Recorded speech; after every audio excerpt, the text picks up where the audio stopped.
व्यापारी की जो भी समस्याएं हैं वो वाणिज्य विभाग को लेके हों, मोस्टली जो होते हैं सेल टैक्स विभाग से लेकर के हो, फूड विभाग से लेकर के हो, मनोरंजन विभाग से लेकर के हो। पीछे आप समाज का हिस्सा समझते हैं कि गांव का छोटा सा जो एक व्यापारी होता है उसको एक फूड लाइसेंस लेने के लिए जो सरकारी सुविधा के अनुसार मात्र 50 रुपये 100 रुपये की फीस में हो जाता है, तो उसका वो लाइसेंस एक बड़ी कीमत को अदा करने के बाद उसको मिलता था। उद्योग व्यापार मंडल उत्तर प्रदेश के संगठन ने विभाग से बात करके बड़े अधिकारियों के बीच में तारतम्य भिड़ा करके ऐसे हजारों कैंप लगवाए हैं, जिस कैंपों में जो उचित दर थी, जो विभाग जो सरकारी फीस होती थी उसके माध्यम से हमने हजारों हजार व्यापारियों का दर में फूड लाइसेंस करवाया है। नमस्कार, मैं हूं मुमताज अहमद। आईपा यानी कि all India progressive politics association मंच से आपका। आज हम बात कर रहे हैं प्रगतिशील विचारों की, प्रगतिशील सोच की, प्रगतिशील राजनीति की। आज हमारे साथ अनिल वर्मा जी हैं जो कि उद्योग व्यापार मंडल के जिला अध्यक्ष हैं। आज हम जानते हैं इनसे व्यापारियों की क्या दशा है और यहाँ के विकास के मुद्दों पर चर्चा करेंगे। उसके साथ साथ आगामी 22 के चुनाव के बारे में इनकी सोच जाने का व्यापारी की जो भी समस्याएं हैं वो वाणिज्य विभाग को लेके हों, मोस्टली जो होते हैं सेल टैक्स विभाग से लेकर के हो, फूड विभाग से लेकर के हो, मनोरंजन विभाग से लेकर के हो। पीछे आप समाज का हिस्सा समझते हैं कि गांव का छोटा सा जो एक व्यापारी होता है उसको एक फूड लाइसेंस लेने के लिए जो सरकारी सुविधा के अनुसार मात्र 50 रुपये 100 रुपये की फीस में हो जाता है, तो उसका वो लाइसेंस एक बड़ी कीमत को अदा करने के बाद उसको मिलता था।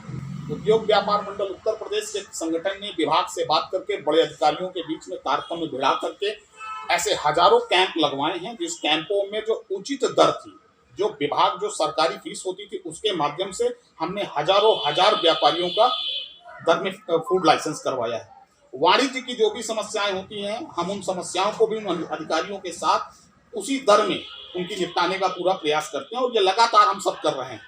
और भी इससे संबंधित जो भी व्यापारियों की समस्याएं होती हैं संगठन उसको बखूबी निभाने का प्रयास लगातार करता रहता है। एक सवाल और है कि बहुत से ऐसे व्यापारी हैं जो कि ठेला लगाते हैं, छोटे छोटे स्टॉल लगा रहे हैं और उनके पास धन का अभाव है, तो ऐसे व्यापारियों के लिए आपकी संस्थान के द्वारा क्या कदम उठाए जाते हैं? देखिए, हम लोग स्वयं वित्त पोषित संस्थाएं होते हैं, हम लोगों को कहीं से कोई सरकारी फंडिंग नहीं मिल रही होती है। लेकिन आपने बहुत अच्छा मुद्दा उठाया है। ये जो हमारे असंगठित क्षेत्र के जितने भी श्रमिक मजदूर भाई हैं जो रेहड़ी पटरी में काम करते हैं, अभी पीछे हमने मुख्यमंत्री जी को अपने संगठन के माध्यम से उनको ज्ञापन दिया हुआ है कि सबसे पहले तो जो इनकी मूल समस्या है रेहड़ी पटरी पे काम करने वालों के लिए, इस शहर में इनके लिए भी नगर पालिका के माध्यम से, पंचायतों के माध्यम से इनके लिए भी एक जगह सुनिश्चित होनी चाहिए जिसमें अभी इनका बहुत शोषण होता है। हमने पीछे कई सारे ऐसे आंदोलन किए हैं जिसमें वो NH के किनारे, रोड के किनारे लगा रहे हैं तो प्रशासन आके उनका चालान कर जाता है। तो हमारी ये डिमांड है कि नगर पालिका की जो बहुत सी सरकारी ज़मीनें हैं मुख्य मार्गों के आसपास में उनको रोजगार लगाने की उनको जगह दी जाए। तो सबसे पहली चीज़ तो ये करनी चाहिए। हमारे यहाँ क्या होता है कि संगठन के अंदर हम एक इस तरह की कला को डेवलप कराते हैं कि हमारे अगर रेहड़ी पटरी वाले हमारे अगर 500 व्यापारी हैं तो हम आपस में ही महीने में उन 500 व्यापारी का आपस में 10 रुपये 20 रुपये करके चंदा कलेक्शन कराते हैं। वो जो महीने का कलेक्शन होता है वो कलेक्शन उसी समुदाय के पास रहता है और जब उन्हीं 500 लोगों में से किसी एक के ऊपर कोई कभी दुर्घटना आकस्मिक होती है तो संगठन ये करता है कि उस पैसे से उस कमेटी को, उस मेंबर को लाभ देता है। मैं अभी आपको पीछे की एक घटना बताऊं। अभी हमारा हसुआ में व्यापार मंडल है, जैसा मैंने बताया कि हमारी 72 विंग्स कमेटियां हैं, तो ऐसे हसुआ में है हमारा एक छोटा सा व्यापारी था जो बहुत बीमार था। वहाँ की हमारी कमेटी ने उस व्यापारी को 1,21,000 रुपये अपने स्वयं के पैसे से इकट्ठा करके उसका इलाज कराया, जिसके सारे डॉक्यूमेंट्स हैं और मैं आपको सब चीज़ें दिखा सकता हूँ। तो संगठन इन सब चीज़ों पे संगठन की निगाह है और संगठन का प्रयास है कि हम हर चीज़ों को फुलफिल कर सकें। एक सवाल और है कि जो आपका चौक बाजार है या शहर क्षेत्र में कई जगह पे ऐसी जगह देखी गई है जहाँ पे सुलभ शौचालय की व्यवस्थाएं नहीं है, लोगों को इधर उधर भटकता देखा गया। तो इस बाबत आपने अभी क्या प्रयास किया? उच्च अधिकारियों तक आप लोग गए या नहीं गए, या सोच बनाई या नहीं बनाई?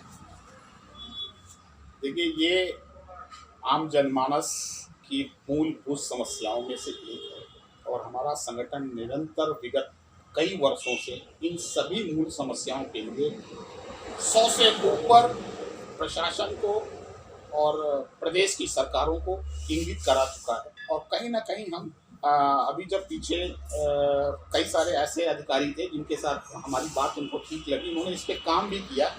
चौक के अंदर कुछ व्यापारियों का निज स्वार्थ टकराया, जगह भी मुकर्रर हो गई थी, लेकिन कहीं ना कहीं देखिए समाज को हमें देने के लिए अपने निज स्वार्थों को पीछे रखना पड़ेगा।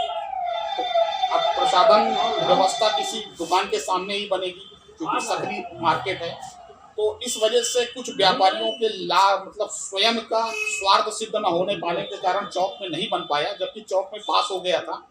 और लगातार हमारी ऐसी और भी जगह पे, चाहे वो नगर पालिका में बैठे ओहदे में जो लोग हों, हम उनको समय समय पे याद दिलाते रहते हैं। हमारे जो भी एसडीएम्स हैं, डीएम्स हैं, हम इन सारी व्यवस्थाओं के लिए सब कुछ देते रहते हैं। आपने पीछे देखा होगा कि पुरानी तहसील के बगल में एक बहुत बड़ा कूड़ा का ढेर लगा करता था, जिससे आम जनमानस बहुत प्रभावित हुआ करता था। कहीं ना कहीं वो हमारे संगठन की ही मुहिम थी कि जिला प्रशासन से बार बार हम लोगों ने लड़ाई लड़ करके उसको हटवाया।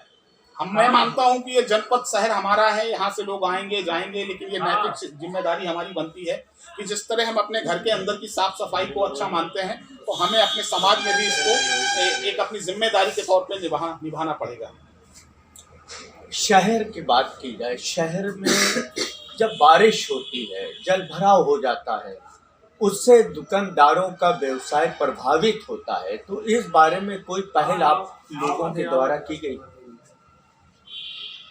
देखिए, शहर की हमारी जो बनावट है और कहीं ना कहीं सबसे बड़ी डिमांड है जो पानी की जल भराव की समस्या है, वो कहीं ना कहीं उसका समाप्ति होगा जब प्रॉपर सीवर लाइन बन जाएगा। पीछे जो सत्ता में बैठे जो भी विधायक हैं, सांसद हैं, लगातार उन लोगों से हम लोग, पीछे भी हमारे शहर के विधायक महोदय ने हम लोगों से ये वादा किया था कि शहर में हम देंगे, लेकिन जो भी उनकी समस्या रही हो, उनका कहना है कि कोरोना काल में हम लोगों की तमाम सारी चीज़ें नहीं सुनी गई, नहीं हो पाई। लेकिन दिक्कतें तो हैं, शहर में ऐसी कुछ स्थितियों में बना हुआ है कि जलभराव से बहुत ही ज़्यादा समस्याएं उत्पन्न होती हैं।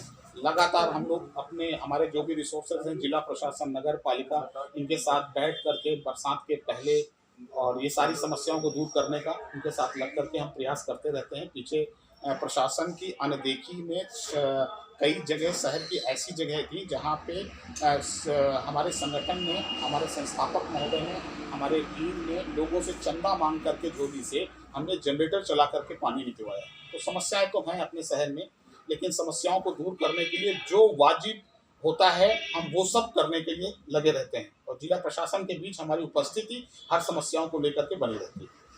जैसे आपने कोरोना काल का नाम लिया, तो कोरोना काल में व्यापारी की जो दशा थी, उसके बाद से अब व्यापारी कितना उभर के आया और वर्तमान समय में क्या स्थिति व्यापारियों की? देखिए, वर्तमान समय में व्यापारी की स्थिति तो ये सच है कि व्यापारी की कमर टूट चुकी है और व्यापारी अभी हम लोग जब बाजार में निकल के कोरोना के खिलाफ जब हम लोग जागरूकता अभियान चला रहे हैं, तो उसमें व्यापारियों का बड़ा सहयोग मिलता है और बढ़ चढ़ करके पीछे अगर हम लोगों की कम्युनिटी की तरफ से कोई गलतियां हुई है तो व्यापारी को ये चिंता है कि वो गलती दोबारा ना हो, लॉकडाउन ना हो। व्यापारी ऐसा कहता है कि इस बार अगर लॉकडाउन हुआ तो बहुत सारे छोटे मझोले दुकानदार बंद हो जाएंगे। तो निश्चित तौर पे कोरोना जैसी एक जो इस सदी की सबसे बड़ी त्रासदी थी, महामारी थी, उसमें व्यापारियों को बहुत नुकसान हुआ है। लोगों की स्थितियों का ब्याज लोग नहीं भर पाए हैं, तो बहुत सारा ऐसा नुकसान है जिसका सीधा असर व्यापारियों पे पड़ रहा है। आप व्यापारियों के जिला अध्यक्ष हैं, मानी बात है कि आपके पीछे एक लंबी फौज है, तो चुनाव बिल्कुल करीब है, फरवरी में चुनाव होना है, तो आपकी सोच के अनुसार कैसा जनप्रतिनिधि होना चाहिए? देखिए, पिछले 50-60 सालों से व्यापारियों की जो कुछ समस्याएं हैं, वो समस्याओं का क्रम अगर आप देखेंगे तो बढ़ते हुए क्रम में चली आ रही हैं। हमारी अपने कुछ मुद्दे हैं व्यापारिक समाज को लेकर के, हमारी अपनी कुछ मांगे हैं। जो लोग हमारी मांगों को पूरा करने की स्वीकृति देंगे, हमारा व्यापारी समुदाय उनके साथ जाएगा। मैं आपके चैनल के माध्यम से हमारी जो मांगे हैं संगठन की, हमारे समाज की, मैं रखना भी चाहूँगा। सबसे पहले तो हमारा संगठन की ये मांग है कि व्यापारियों का भी एक व्यापारी आयोग होना चाहिए। व्यापारी आयोग, अभी व्यापारियों के ऊपर समस्याएं आती हैं, वो समस्याओं को एफआईआर के बाद निपटाने में भी प्रशासन कोताही करता और एक लंबा समय लेता है। तो हमारा मानना यह है कि व्यापारी के लिए एक व्यापारी आयोग बने। उत्तर प्रदेश सरकार में जैसे महिला आयोग है और तमाम आयोग हैं, इस तरह से व्यापारी समाज का एक आयोग बनना चाहिए। जो मामले पंजीकृत होते हैं उन्हें तय समय के अंदर निपटाना और व्यापारी का जो नुकसान हुआ है उस नुकसान की भरपाई करवाना, ये प्रशासन की जिम्मेदारी होनी चाहिए। तो सबसे पहला काम व्यापारी का एक आयोग बनना चाहिए। हमारा भी कोई ऊपर मसला होना चाहिए जो सिर्फ हमारी सुने।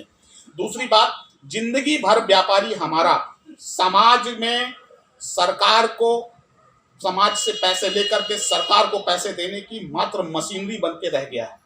व्यापारी का भी एक हाड़ मास से बना हुआ इंसान है जिसका शरीर थकता है। 40 साल, 50 साल, 60 साल वो अपनी समाज में 18-18 घंटे सेवाएं देता है। शासन प्रशासन के टैक्स के पैसे को वसूल के देने की एक मशीनरी का काम। हमारी डिमांड ये है कि हमारे व्यवसायी को एक पेंशन योजना दी जाए। उसके टैक्स की वेरिएशन को देखते हुए, उसको उसके हिस्सेदारी को देखते हुए, उसका क्या हिस्सेदारी है, उसकी एक व्यापारी को पेंशन फिक्स की जाए कि वो रिटायर होने के बाद उसने जो समाज में 50 साल 60 साल सेवाएं की हैं उसका एवज उसको पेंशन के रूप में मिलना चाहिए। तो ये दो प्रमुख चीज़ें हैं जो हम चाहेंगे कि भारत सरकार और उत्तर प्रदेश सरकार के जो भी प्रतिनिधि हैं, और व्यापारियों की तमाम और भी समस्याएं हैं, लेकिन ये प्रमुख समस्याएं हैं।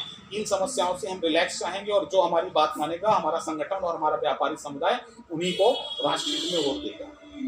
ये थे हमारे साथ अनिल साहब, जो कि उद्योग व्यापार मंडल के जिला अध्यक्ष थे। इन्होंने आईपा मंच से दर्शकों तक अपनी बात पहुंचाने का काम किया। इनका मानना है कि जिस तरह से महिला आयोग या अन्य आयोग बने हैं, इसी तरह एक व्यापारियों का आयोग बनना चाहिए, ताकि हम अपने अनुसार अपने मामले को उस आयोग तक ले जाएं और वहां से सुलझाएं समस्याओं को। अब क्या आगे इनकी मुहिम होती है, इनके सपने पूरे होते हैं या नहीं, ये तो आने वाला समय ही बताएगा। मुमताज़ अहमद, आईपा, फतेहपुर।